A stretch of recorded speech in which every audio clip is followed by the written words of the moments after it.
नमस्ते, प्रणाम, हरण महादेव। कैसे हैं आप सब?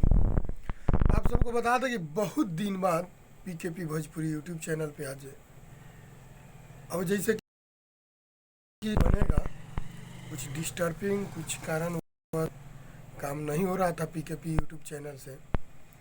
तो आप सबको बता यानी आज से ही शुरू किया जाएगा वीडियो या कल शाम मतलब आज शाम से ही कुछ वीडियो न्यूज़ वगैरह अपलोड होगा।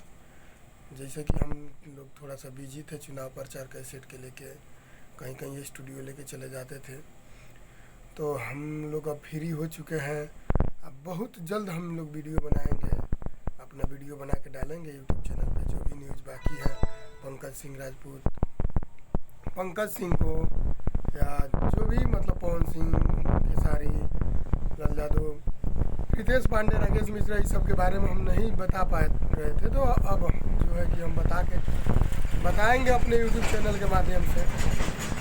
बहुत जल्द ही आप सबको देखने को मिलेगा। और बहुत दिन बाद लगभग एक हो गया वीडियो बनाते हुए, तो बहुत दिन काफ़ी देर हो गया था चैनल पे, तो आज से फिर शुरू होगा वीडियो। बहुत जल्द हम आप सबके बीच बना के देंगे वीडियो को।